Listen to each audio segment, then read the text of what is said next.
آپس میں مخالفت میں بھی الیکشن لڑتے رہے ہیں، کیونکہ مسلم لیگ نواز چودھری نثار علی خان ان کا گروپ اپنا ہے، پھر بشارت صاحب جو ہیں راجہ بشارت وہ قاف لیگ میں اور اب پی ٹی آئی میں، تو وہ بھی ایک وجہ بتائی جا رہی ہے۔ پھر اس لیے بھی ان کو ڈسکریس کیا گیا کہ جناب چودھری نثار علی خان صاحب کو اتنا بڑا ہوا نہیں ہے، ہم چاہیں تو حلف ہی نہیں اٹھانے دیں گے۔ یہ بھی ایک بات چلی گی، کیونکہ نہ قاف لیگ چاہتی ہے، نہ پاکستان پیپلز پارٹی چاہے گی، اور نہ ہی مسلم لیگ نواز مریم صفدر صاحبہ چاہیں گی کہ چودھری نثار علی خان کو کوئی اہم رول ملے یہ چیز۔ لیکن چودھری صاحب نے بتا دیا کہ میں تو جی اس لیے حلف اٹھانے آیا تھا کہ یہ ڈی سیٹ نہ ہو جاؤں اور ضمنی الیکشن نہ کروانا پڑے۔ تو خیر یہ بھی اس کو بھی جوڑا گیا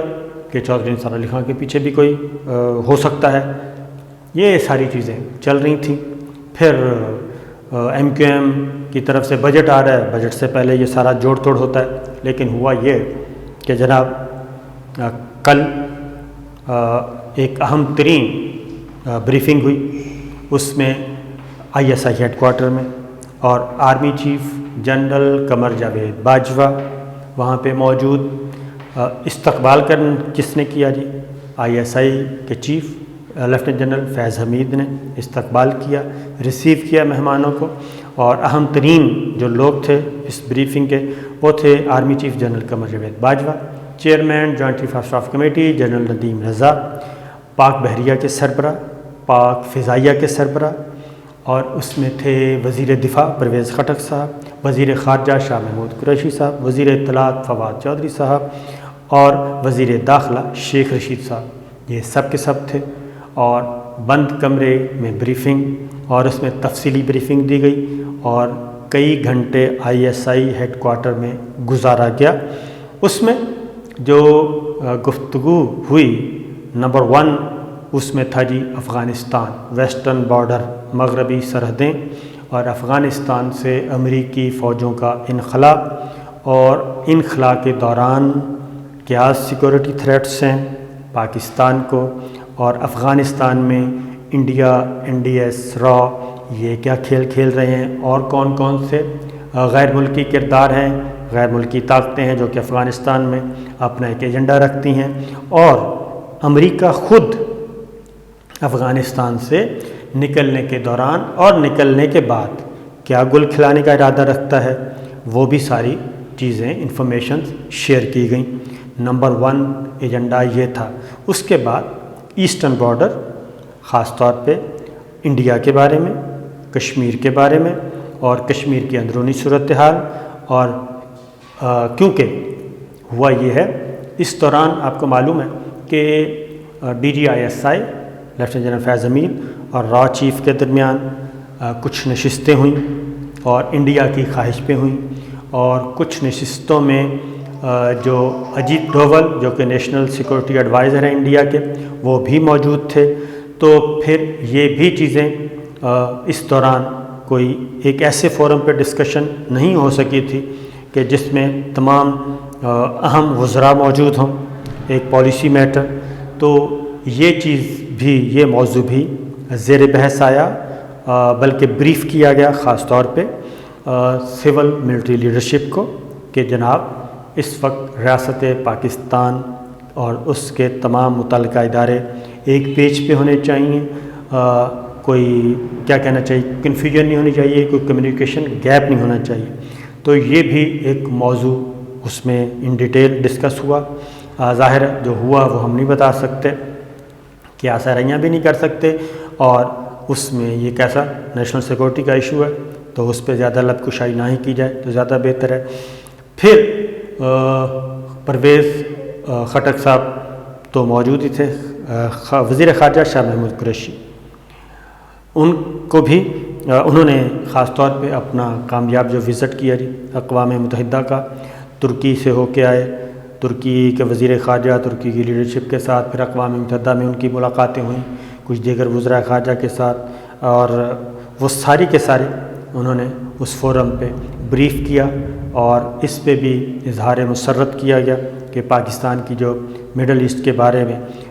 اس وقت کی جو سفارتکاری تھی اور خارجہ پالیسی تھی وہ بہت ہی کامیاب رہی، اور پاکستان ترکی نے مل کے اور یہ سارے جو امور نمٹائے، جنگ بندی ہوئی، یہ ساری چیزیں جی آج ہوئیں۔ اس کے بعد اس کا ایک سیاسی فائدہ بہت زیادہ، اور سیاسی فائدہ بھی ہوا گورنمنٹ کو، اور قیاس آرائیاں بھی، افواہوں کا بازار جو گرم تھا اس نے بھی دم توڑا۔ وہ یہ تھا کہ ایک پیج پہ ہیں، نہیں ہیں، اختلافات ہیں، نہیں ہیں، تو اس تفصیلی اجلاس کے بعد مفصل طور پہ یہ چیزیں بھی، افواہیں بھی دم توڑ گئیں۔ تو میرا خیال ہے کہ تمام اندرون ملک اور بیرون ملک یہ میسج جا چکا ہے کہ پاکستان کہاں کھڑا ہے، پاکستان کی سول ملٹری لیڈرشپ کہاں کھڑی ہے، اور ایک پیج ہے یا نہیں ہے۔ پھر اس میں ایک اور چیز بھی زیر بحث آئی، وہ یہ ہے کہ پاکستان کے جو سعودی عرب کے ساتھ تعلقات جو دوبارہ سے از سر نو شروع ہوئے ہیں، بحال ہوئے ہیں، ان پہ بھی بات چیت ہوئی، اور چائنا خاص طور پہ موضوع بحث رہا، اور یہ بات بھی متفقہ طور پہ تھی کہ پاکستان کے جو اسٹریٹجک پارٹنر ہیں ان کے ساتھ پارٹنرشپ مزید مضبوط کی جائے گی، سی پیک آب و تاب کے ساتھ مزید برق رفتاری سے دوڑے گا۔ اور اس کی وجہ بتا دوں کہ چین کے صدر کا وزٹ ڈیو ہے، اور وہ بوجہ وزٹ ڈیلے ہو جاتا ہے، تو اس کے آنے سے پہلے بھی کچھ انتظامات، کچھ امور ہونے ہیں، کیونکہ فوری بات پھر یہ بھی ہوا کہ چین کے سفیر کی وزیر اعظم سے ملاقات بھی ہوئی، اور اس ملاقات میں بھی کافی باتیں ہوئیں، اور خاص طور پہ اس میں جو مڈل ایسٹ کی جو سچویشن تھی، اسرائیل فلسطین، اس میں جو چین کا مثبت اور ایگریسو ڈپلومیسی تھی، اس پہ وزیر اعظم عمران خان نے ان کا شکریہ بھی ادا کیا۔ تو یہ وہ چیزیں ہیں جی جو کہ اس وقت زیر بحث تھیں۔ تو میرا خیال ہے کہ جو میسج گیا ہے وہ میسج یہی گیا ہے کہ اس وقت جتنی بھی افواہ سازیوں کا چل رہا تھا بازار، اور خاص طور پہ شہباز شریف صاحب کی ضمانت کے بعد بھی معاملات کچھ ایسے ہوئے کہ وہ کیا کہنا چاہیے کہ افواہوں کا ہی میں تو کہوں گا کہ بازار گرم ہوا، اور بلا وجہ کہ جناب یہ ہو گیا، وہ ہو گیا۔ تو یہ ساری سچویشن پہ یہ جو میٹنگ تھی بہت مؤثر رہی، اور اس کے علاوہ یہ بھی ہوا کہ کیونکہ ایئر چیف کا ہونا، نیول چیف کا ہونا، chairman joint chief of staff committee کا ہونا، یہ ساری باتیں، پھر اہم ترین وزراء کا اس میں موجود ہونا، یہ وہ باتیں ہیں جس کے بعد ایک کسی بھی جب اہم مسئلہ ہوتا ہے، اہم موڑ ہوتا ہے، اہم فیصلے کیے جاتے ہیں، تو تب اس طرح کا ہوتا ہے۔ پھر اسی دوران معید یوسف کی بھی نیشنل سیکورٹی ایڈوائزر ہیں اس وقت وہ پاکستان کے، ان کی بھی نیشنل سیکورٹی ایڈوائزر امریکہ سے بھی ملاقات ہوئی جنیوا میں، اور اس میں بھی کچھ چیزیں زیر بحث آئیں۔ لیکن آج کی میٹنگ میں کچھ ایسے، یعنی کہ کچھ نہیں بلکہ وہ کیا کہنا چاہیے، کچھ بھی نہ کہا اور کہہ بھی گئے۔ بہت کچھ میسیجز تھے، بہت سارے پیغامات تھے جو پہنچ گئے جہاں جہاں پہنچنے تھے۔ تو دوسری خبر جی جو میں نے کہا تھا کہ آپ سے شیئر کی تھی، اچانک جنگ بندی۔ تو اب کویت کے ایک انٹلیکچوئل ہیں ڈاکٹر عبداللہ النفیسی، انہوں نے ایک ٹویٹ پہ، ان کے جی تقریباً 25 لاکھ فالورز ہیں، اور انہوں نے ایک ٹویٹ انہوں نے یہ کی کہ اسرائیل نے جو اچانک جنگ بندی کی وہ کیوں کی، اور ان کا یہ کلیم ہے اپنے سورسز سے کہ جناب پریزیڈنٹ جو بائیڈن نے نیتن یاہو کو انفارم کیا تھا کہ پاکستان اور ترکی نے جارڈن اور عراق سے رابطہ کیا ہے، اور جارڈن اور عراق کے ایئر بیسز استعمال ہو سکتی ہیں، اور اگر یہ جنگ طویل ہوئی تو اسرائیل پہ باقاعدہ طور پہ کوئی بھی ریگولر آرمی اس پہ فضائی حملہ کر سکتی ہے۔ جب یہ خبر نیتن یاہو تک پہنچی تو نیتن یاہو نے اور امریکی صدر نے بھی ان کو یہ ایڈوائز کی کہ فوراً آپ جنگ بندی کریں اور ایسا کوئی جواز پیدا نہ ہونے دیں۔ تو اس کے بعد نیتن یاہو نے فوراً جنگ بندی کا اعلان کر دیا غیر مشروط طور پہ۔ تو یہ ان کا ایک کلیم ہے۔ تو میں نے بھی اپنے سورسز سے چیک کیا کہ جناب اس میں کتنی حقیقت ہے،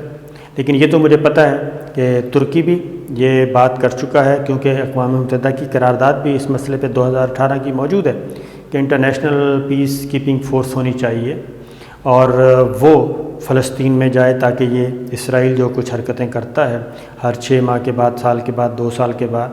اور ایک حملوں کا سلسلہ شروع کر دیتا ہے، اس کو روکا جائے۔ تو یہ باتیں چل رہی تھیں، لیکن یہ بہرحال ایک ہے کوشچن کہ آنن فانن ایٹ 11th hour یہ فیصلہ ہوا۔ اس کا مطلب ہے کوئی نہ کوئی انفارمیشن ایسی تھی اسرائیل اور امریکہ کے پاس، وہ کسی بھی ملک کی طرف سے ہو سکتی ہے کہ ان کو کچھ